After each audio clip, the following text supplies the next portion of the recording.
ರೀ ನನ್ನ ತಂಗಿ ಮಗಳು ಮದುವೆ ವಾಟ್ಸಪ್ಪಲ್ಲೇ ಕಳಿಸಿದ್ದಾರೆ ನೋಡ್ರಿ. ಏನಂತ ಹಾಕಿದೆ ನೋಡು.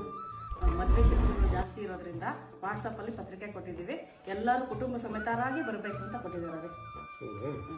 ನೋಡಿ,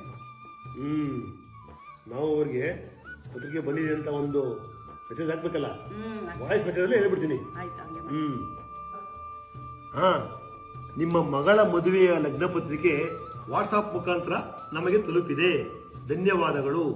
ನಾವು ಕುಟುಂಬ ಪರಿವಾರ ಸಮೇತರಾಗಿ 4 ದಿನ ಮುಂಚಿತವಾಗಿಯೇ ಬಂದು ಮದುವೆ ಕಾರ್ಯಕ್ರಮದ ಎಲ್ಲಾ ಶುಭ ಕಾರ್ಯಕ್ರಮಗಳಲ್ಲೂ ಪಾಲ್ಗೊಂಡು ನವ ವಧುವರರಿಗೆ ಅಕ್ಷತೆ ಕಾಳಾಕಿ ಆಶೀರ್ವಾದ ಮಾಡಿ ಬರೋಣ ಅಂದುಕೊಂಡಿದ್ದೆವು. ಆದರೆ ನಮಗೂ ಕೆಲಸವಿರುವುದರ ಕಾರಣ ನಾವು ವಾಟ್ಸಾಪ್ ಮುಖಾಂತರವೇ ನಿಮಗೆ ಶುಭಾಶಯಗಳನ್ನು ಕೋರುತ್ತಿದ್ದೇವೆ. ಮದುವೆಗೆ ಮತ್ತೆ ಇನ್ನೇನು ಅಲ್ಲ, ಶುಭ ಕಾರ್ಯಕ್ರಮದ ಪತ್ರಿಕೆಗಳನ್ನ ಮನೆಗೆ ತಂದುಕೊಡುವಂತ ಪದ್ಧತಿ ಯಾಕೆ ಇಟ್ಕೊಂಡಿದ್ದಾರೆ ಹೇಳು? ಸಂಬಂಧಗಳನ್ನ ಗುರ್ತಿಸೋದಕ್ಕೋಸ್ಕರ. ಸಮಾರಂಭಗಳು ಮಾಡೋದು ಎಲ್ಲ ಸಂಬಂಧಿಕರು ಒಂದ್ ಕಡೆ ಸೇರೋದಕ್ಕೋಸ್ಕರ. ಬರೀ ವಾಟ್ಸಪ್ಪಲ್ಲೇ ನಾವು ಮೆಸೇಜ್ ಮಾಡ್ಕೊಂಡಿದ್ರೆ ಇವತ್ತಿನ ಪೀಳಿಗೆ ಹುಡುಗರಿಗೆ ಅತ್ತೆ ಯಾರು, ಮಾವ ಯಾರು, ಚಿಕ್ಕಪ್ಪ ಯಾರು, ಚಿಕ್ಕಮ್ಮ ಯಾರು ಅನ್ನೋ ಸಂಬಂಧದ ಅರ್ಥನೇ ಗೊತ್ತಿರಲ್ಲ ಅಲ್ವಾ?